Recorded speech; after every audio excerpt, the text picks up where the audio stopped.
Hello good morning students, welcome in BBBN online class. हमने part 7 पढ़ा था। आज हम करेंगे उसके प्रश्नोत्तर। ठीक है। सबसे पहला प्रश्न आपका है, राजा किसी को भी दान क्यों नहीं देना चाहता था। राजा कंजूस था और वो किसी को भी दान नहीं देता था। अब वो क्यों नहीं चाहता था दान देना। देखिए ये इसका प्रश्न यहाँ पे है। उसका उत्तर, राजा बहुत कंजूस था। उसका मानना था कि यदि वह दान देगा तो उसका राजकोष खाली हो जाएगा, अतः वह दान नहीं देना चाहता था।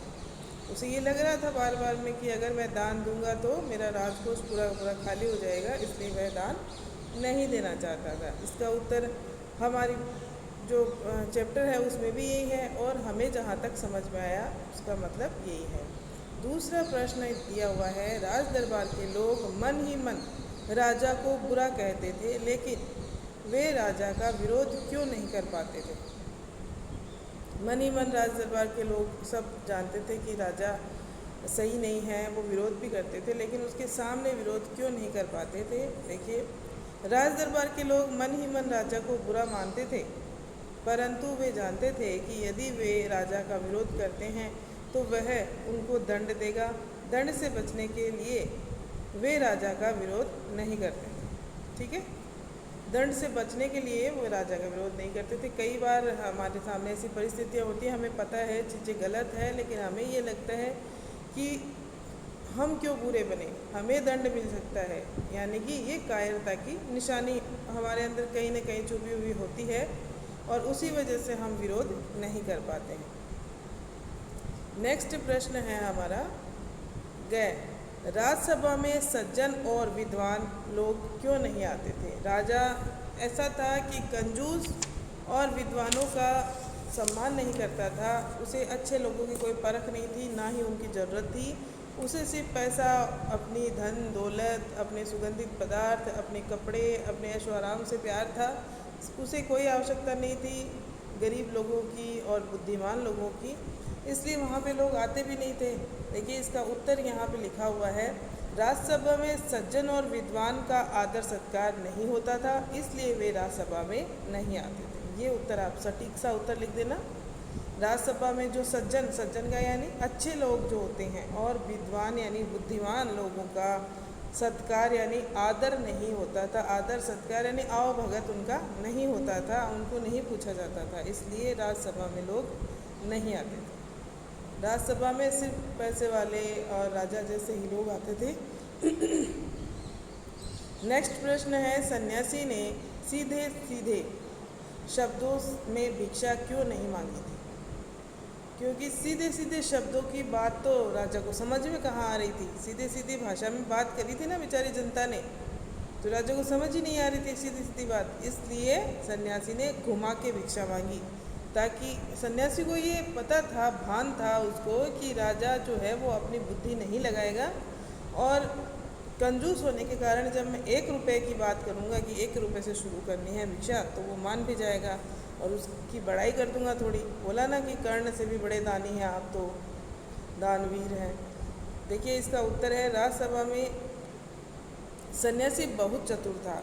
वह जानता था कि यदि वह सीधे सीधे शब्दों में भिक्षा मांगता तो राजा इतनी बड़ी रकम कभी नहीं देता। 50,000 रुपये उसे चाहिए थे, राजा कभी नहीं देगा। उसने इसलिए ऐसे तरीके से भिक्षा मांगी कि राजा मूर्ख बन गया और उसने बड़ी रकम को मामूली समझकर भिक्षा देना स्वीकार कर लिया, है ना। इसलिए समझ गए आप। फिर से देख लीजिए, सन्यासी बहुत चतुर था, यानी उसको समझ थी, उसको बुद्धि थी कि अब राजा से पैसे कैसे निकलवाया जाए। चतुराई दिखाई उसने। वह जानता था कि यदि वह सीधे सीधे शब्दों में भिक्षा मांगता तो राजा इतनी बड़ी रकम, उसे इतने सारे पैसे एक साथ नहीं देगा। इतनी बड़ी रकम का अर्थ क्या है, इतने सारे पैसे कभी नहीं देगा। उसने इसलिए ऐसे तरीके से भिक्षा मांगी कि राजा मूर्ख बन गया और उसने बड़ी रकम को मामूली समझकर भिक्षा देना स्वीकार कर लिया।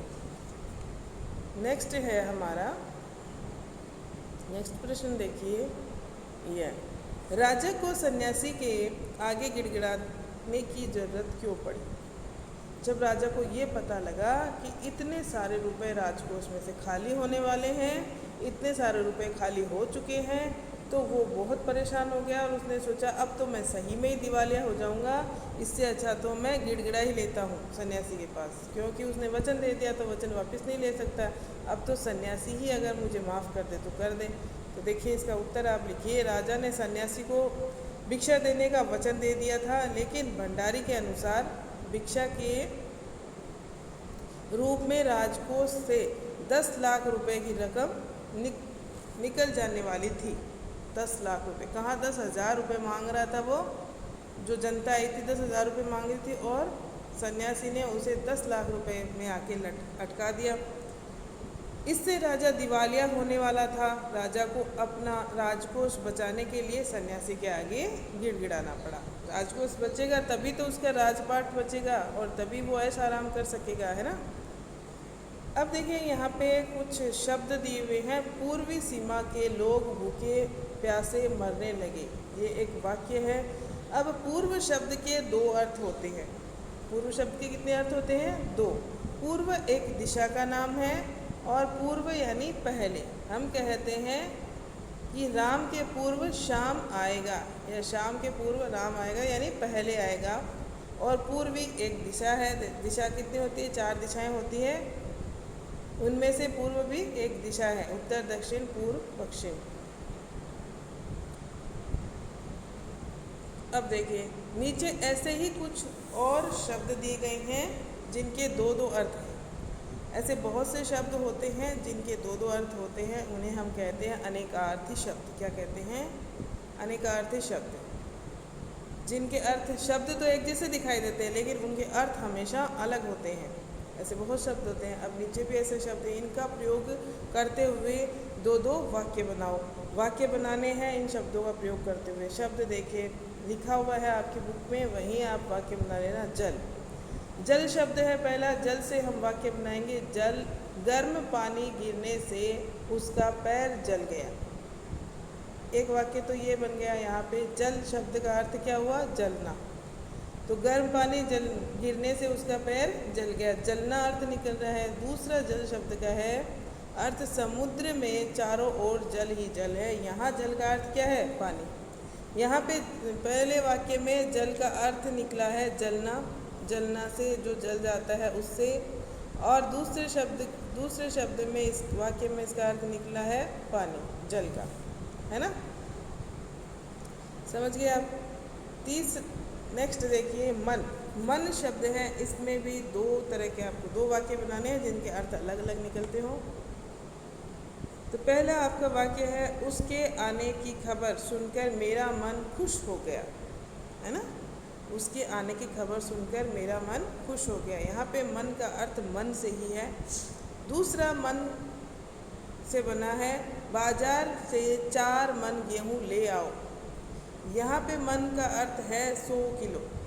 100 किलो में 1 मन होता है, तो 4 मन गेहूँ लाने हैं, यानी 4 बोरियाँ। 1 बोरी में 1 मन, ऐसे बोलते हैं ये लोग। 1 बोरी में 1 मन के करीब होते हैं। तो मन का अर्थ यहाँ पे वजन से है और ऊपर वाले मन का अर्थ मन से है। उन दोनों के अर्थ अलग अलग हो गए, वाक्य में प्रयोग हो गए। इस तरह से आपको लिखना है। नेक्स्ट शब्द है मगर। मगर का अर्थ एक होता है लेकिन, किंतु, परंतु ये हो सकता है। और दूसरा मगर यानी एक पानी का जीव होता है, मगरमच्छ जिसे हम कहते हैं। देखिए यहाँ है, इस नदी में बहुत तरह के मगर हैं, यानी मगरमच्छ। यहाँ पे पहले वाक्य में मगर का अर्थ क्या हो रहा है? मगरमच्छ जो पानी का जीव है उससे लिया जा रहा है। दूसरा वाक्य बनाया है, वह बहुत पढ़ा मगर पास न हो सका। यहाँ पे मगर का अर्थ लेकिन से लिया गया है। आप दूसरा शब्द लिख के देख सकते हैं, जैसे वह बहुत पढ़ा लेकिन पास न हो सका। वह बहुत पढ़ा किंतु पास न हो सका। वह बहुत पढ़ा किंतु परंतु पास न हो सका। इनमें से कोई भी आप लिख सकते हैं। इन दोनों का अलग अलग अर्थ है। ओके स्टूडेंट्स, आप ये प्रश्न उत्तर अपनी नोटबुक में करना, और ये वाला प्रश्न जो है वो बुक में करना है आपको। अनेक अर्थ वाला जो है ना, एक ये बुक में खालिस्तान दिए हुए वहाँ कर लेना। अगर वहाँ जगह नहीं मिल रही है तो नोटबुक में कर लेना आप। ये वाला प्रश्न, ये वाले, ठीक है, ये वाले। और बुक में जगह नहीं है तो नोटबुक में कर लेना, फिर बार बार परेशान मत होना कि मैम ने तो बोल दिया जगह नहीं है। आराम से करना है, खुला खुला। अब आपको इतने ही करने हैं इस चैप्टर में से, बाकी जो है वो पढ़ लेना आप, जो आपको समझ में आए उतना करना, आपको खुद से करने हैं। बाकी जो रिक्त स्थान है उनकी पूर्ति खुद से ही करेंगे आप। ओके स्टूडेंट्स, ये पार्ट 7 आपका आज हो गया है कंप्लीट, पूरा हो गया है। इसके प्रश्न उत्तर भी मैंने करवा दिए हैं। नेक्स्ट हम पढ़ेंगे नेक्स्ट चैप्टर। Thank you.